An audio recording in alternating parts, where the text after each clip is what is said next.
सारे माहौल को खुशबू से महक उठने दो,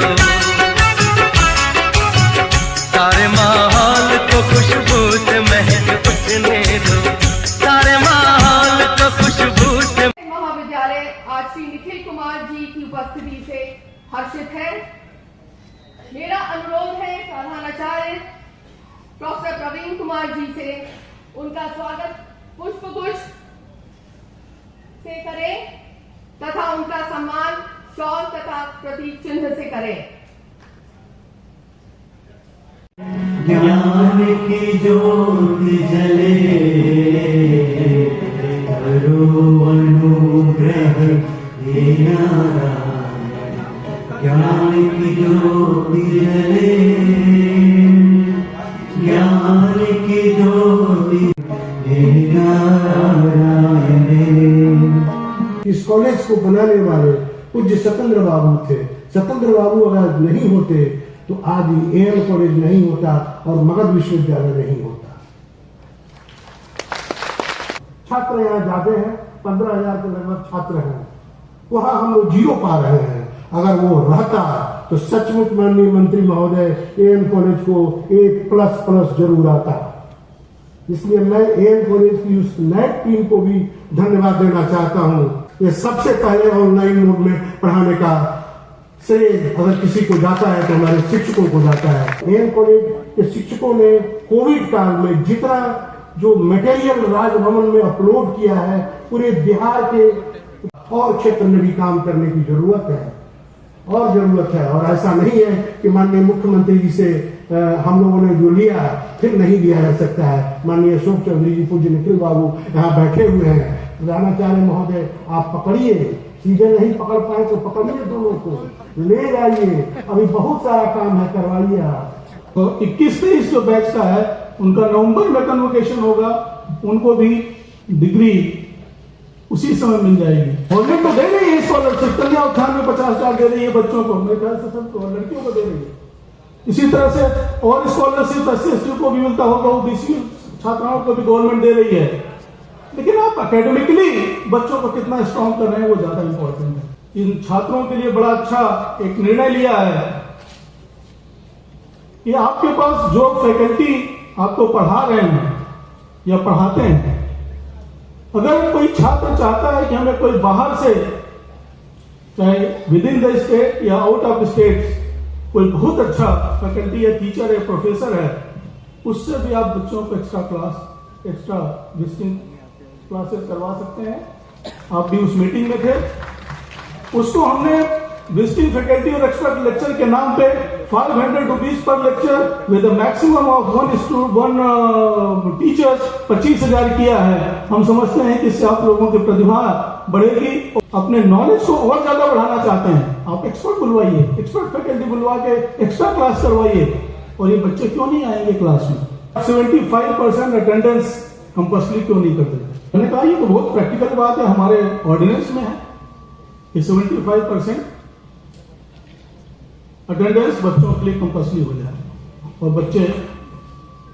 बच्चों का 75% अटेंडेंस नहीं, उनको एग्जाम न देने दिया जाए। तो मैंने कहा क्या हम इन बच्चों के साथ जस्टिस कर रहे हैं? मैं एग्जाम्पल लेता हूं इस एएम कॉलेज का। मेरे ख्याल से आपकी टोटल इंटेक 15,000 के आसपास होगी। जिस दिन 15,000 बच्चे एक साथ इस कॉलेज में आ जाए, पैर रखने की जगह होगी? मुझे बताइए, सही साहब? तो क्लासरूम कहां है? मतलब सारा अन्याय बच्चों पे कर दो। पहले इंफ्रास्ट्रक्चर तो बढ़ाइए, फिर मैं बच्चों पे पढ़ाई भी कर दूंगा। मैंने यही वर्ड यूज किया। हम प्रयास कर रहे हैं कि मैट्रिक अटेंडेंस लग जाए, बच्चे 75% आ जाए हमारी क्लास में।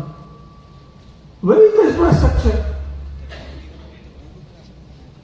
अगर बच्चे ही सब आ जाए, इतनी क्लासरूम हो जाए, इतने टीचर हो जाए,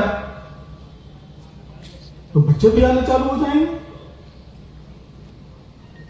तो इसलिए बच्चों, मेरा आप लोगों से रिक्वेस्ट है कि अगर एक भी बच्चा अगर आया है तो उस टीचर के पास आप जाइए, उसे कहिए मैं अकेले आया हूं, मुझे पढ़ाइए।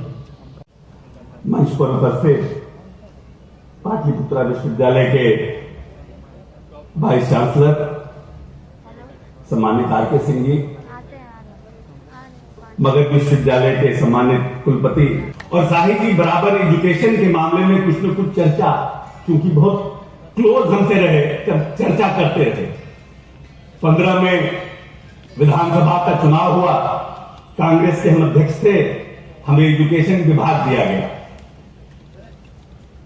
आपके बच्चों में से कौन ऐसे हैं जो इस इम्तिहान देने वाले हैं और उनको किस प्रकार की सहूलियत की जरूरत है? अगर वो सहूलियत आप उनको मुहैया कराएं, उनकी कुछ कोचिंग कराएं तो बहुत अच्छी बात होगी। तो आपने टीचर्स को तो बायोमेट्रिक में लगा दिया, लेकिन जो इम्पोर्टेंट है वो बच्चे आते हैं कि नहीं, वो स्कूल में कॉलेज में पढ़ते हैं कि नहीं, उनकी अटेंडेंस के बारे में आपकी क्या राय है? आप क्या सोचते हैं? उनको किस तरीके से अटेंडेंस पूरी हो, इसके लिए क्या कदम उठाए जाने चाहिए? तो क्यों नहीं आते वो? मुझे ये कहने में कुछ इज्जत हो रही है। वो शायद इसलिए नहीं आते हैं क्योंकि वो समझते हैं कि जो पढ़ाई उनकी कॉलेज में हो रही है वो उनके लिए सहायक नहीं होगी कॉम्पिटिटिव एग्जामिनेशंस में। लेकिन जो कोचिंग इंस्टीट्यूट में काम हो रहा है वो आपके कॉलेज में क्यों नहीं हो रहा? और इसीलिए मैंने कहा कि एक बार आप इसको एक टेस्ट केस बनाइए कि आइंदा जो बच्चे या बच्चियां जाएंगी इम्तिहान देने, वो कोचिंग के बजाय आपसे वो सहूलियात हासिल करें जिससे कि वो इम्तिहान में अच्छा रिजल्ट ला सकें। लेकिन बात ये भी सही है कि अगर कॉलेजेस सरकार चला रही है, इतना पैसा खर्च कर रही है, और अशोक जी ने पहले बताया कि पाटलिपुत्र यूनिवर्सिटी की स्थापना में उनका बड़ा मेजर रोल था, तो यूनिवर्सिटी बनवा दी उन्होंने, यूनिवर्सिटी चल भी रही है, वाइस चांसलर भी आ गए, सब कुछ हो गया। लेकिन कॉलेजेस के स्टूडेंट्स कॉलेज में न जाकर के कोचिंग इंस्टीट्यूट में जाते हैं, तो एक डायरेक्ट रिफ्लेक्शन हुआ ना टीचिंग के क्वालिटी पर, तो उस क्वालिटी को तो इम्प्रूव करना ही होगा।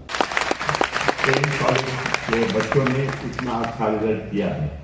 अच्छा रिजल्ट सिर्फ यूपीएससी सिविल सर्विस के इम्तिहान में नहीं, वो तो होता ही है, वो तो मानते हैं,